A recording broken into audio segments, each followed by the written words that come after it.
this is Kim with Desire to Heal and Love. So I just wanted to come on here and I wanted to share something that I've been meaning to share for a minute now.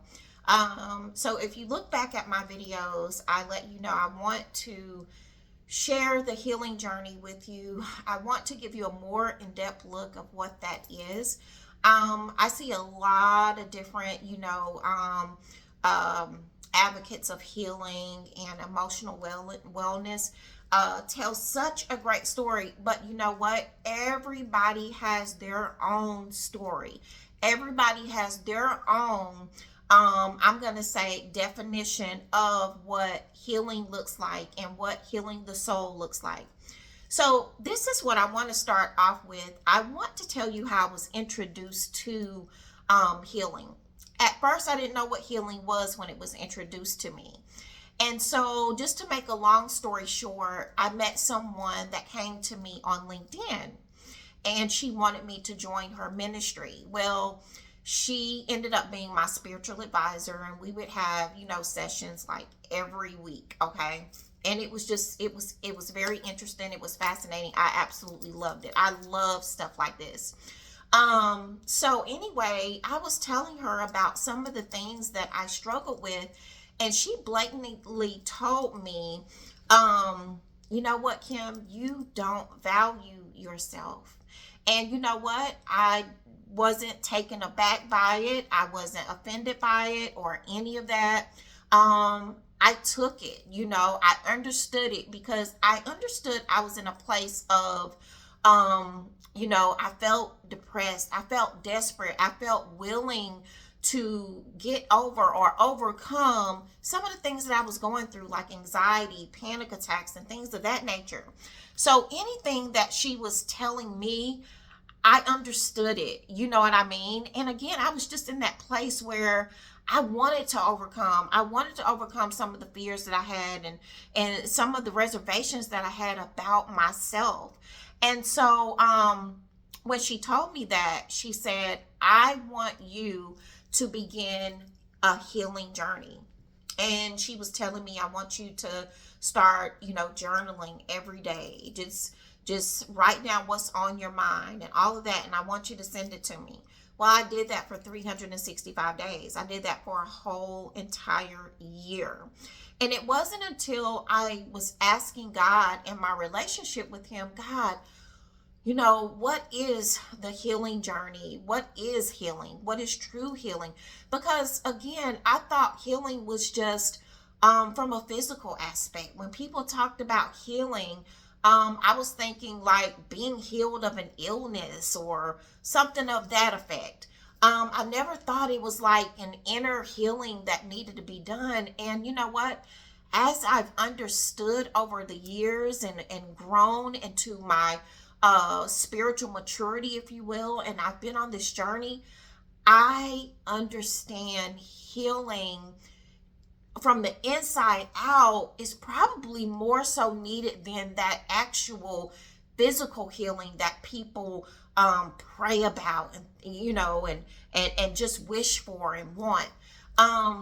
So anyway, as I'm on the healing journey, another thing that I'm recognizing is that healing is an ongoing process. It never ends. You're working on yourself daily to heal and overcome things.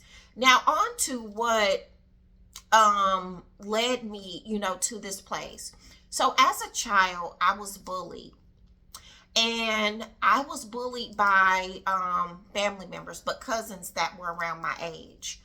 And it hurt so bad, and I didn't understand why they were doing it. But what was even more so, I'm going to say crazy I'm trying to think of a better word, but that's the only word that came to mind, was that not only was I bullied by, cousins, I was bullied by people in school. And what I did was I held on to all of that for like so many years.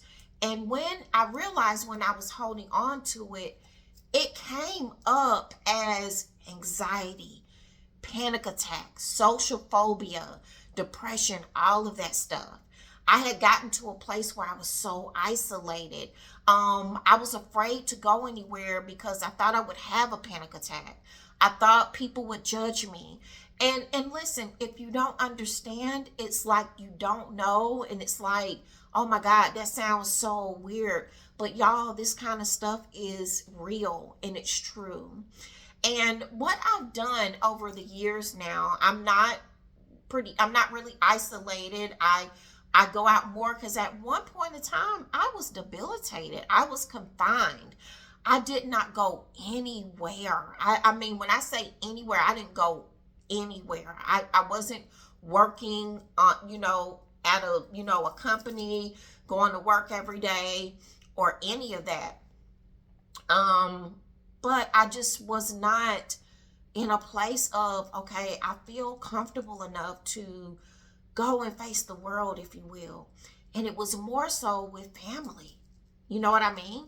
Because again, it was in my childhood where the bullying took place and the judgment took place. No one had ever did this to me before. So it was weird. It was like, I didn't know what to do with it. I didn't know if this was something that was normal, and if it wasn't, I created it to be normal.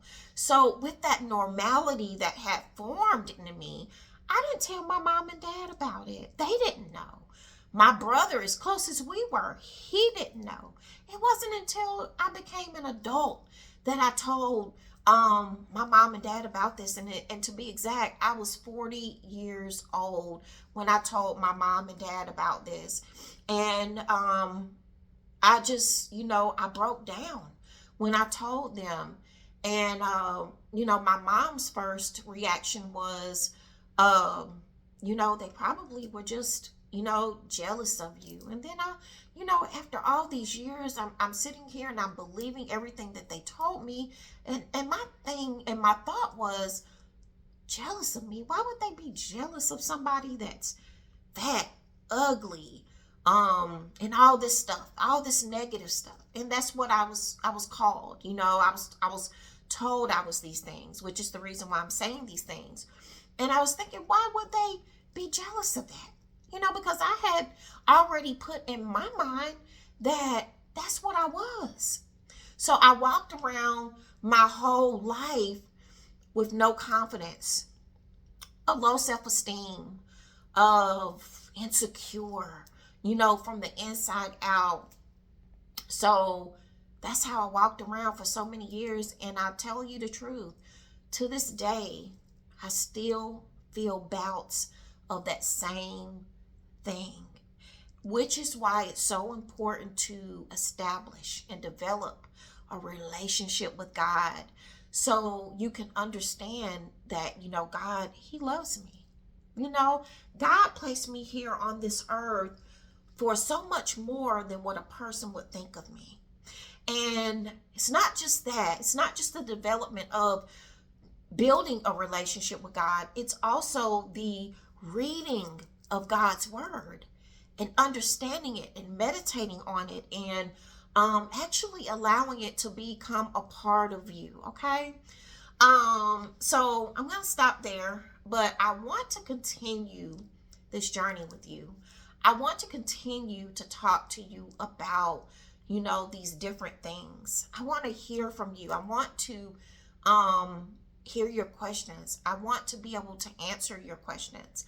I want to also, I want you to also be vulnerable as possible, and transparent as you can be with what you deal with.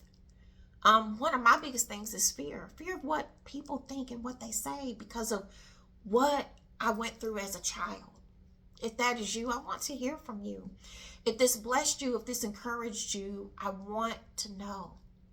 And most importantly, I want us to help each other. I want to build a community of people that have gone through these things and they still go through them to this day, but they don't know how to unveil it. They don't know how to come out of a place of, I'm too embarrassed to speak this thing out or this pain.